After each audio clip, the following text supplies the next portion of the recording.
भगवद गीता में भगवान श्री कृष्ण ने न केवल ज्ञान की बातें बताई हैं, बल्कि जीवन जीने की कलाओं के बारे में भी बताया है। भगवान श्री कृष्ण ने अर्जुन को जो गीता का उपदेश दिया है, वह हर मनुष्य के लिए प्रेरणा स्रोत साबित हो सकता है। गीता में भगवान श्री कृष्ण अर्जुन को उपदेश देते हैं कि जो भी मनुष्य भगवद गीता की 18 बातों को अपनाकर अपने जीवन में उतारता है, वह सभी दुखों से, वासनाओं से, क्रोध से, ईर्ष्या से, लोभ से, मोह से, लालच आदि के बंधनों से मुक्त हो जाता है। आइए जानते हैं भगवद गीता की 18 ज्ञान की बातें। आनंद मनुष्य के भीतर ही निवास करता है, परंतु मनुष्य उसे स्त्री में, घर में और बाहरी सुखों में खोज रहा है।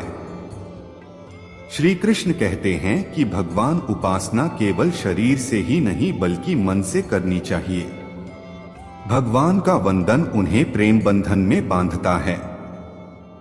मनुष्य की वासना ही उसके पुनर्जन्म का कारण होती है। इंद्रियों के अधीन होने से मनुष्य के जीवन में विकार और परेशानियां आती है। संयम यानी धैर्य, सदाचार, स्नेह और सेवा जैसे गुण सत्संग के बिना नहीं आते हैं। श्री कृष्ण कहते हैं कि मनुष्य को वस्त्र बदलने की आवश्यकता नहीं है, आवश्यकता हृदय परिवर्तन की है। जवानी में जिसने ज्यादा पाप किए हैं, उसे बुढ़ापे में नींद नहीं आती। भगवान ने जिसे संपत्ति दी है, उसे गाय अवश्य रखनी चाहिए। जुआ, मदिरापान, परस्त्रीगमन, अनैतिक संबंध, हिंसा, असत्य, मद, आसक्ति और निर्दयता, इन सब में कलियुग का वास है। अधिकारी शिष्य को सद्गुरु, अच्छा गुरु अवश्य मिलता है।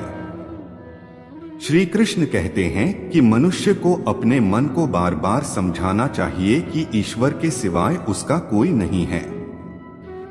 साथ ही यह विचार करना चाहिए कि उसका कोई नहीं है, साथ ही वह किसी का नहीं है।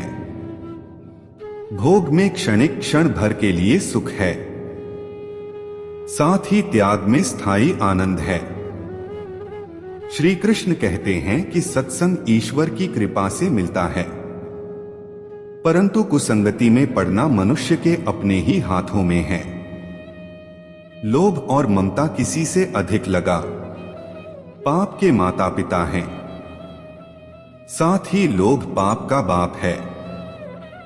श्री कृष्ण कहते हैं कि स्त्री का धर्म है कि रोज तुलसी और पार्वती का पूजन करें। मनुष्य को अपने मन और बुद्धि पर विश्वास नहीं करना चाहिए, क्योंकि ये बार बार मनुष्य को दगा देते हैं। खुद को निर्दोष मानना बहुत बड़ा दोष है। यदि पति पत्नी पवित्र जीवन बिताएं, तो भगवान पुत्र के रूप में उनके घर आने की इच्छा रखते हैं। भगवान इन सभी कसौटियों पर जांच परख कर ही मनुष्य को अपनाते हैं। इसी सांस और नाम के बीच की यात्रा को जीवन कहते हैं।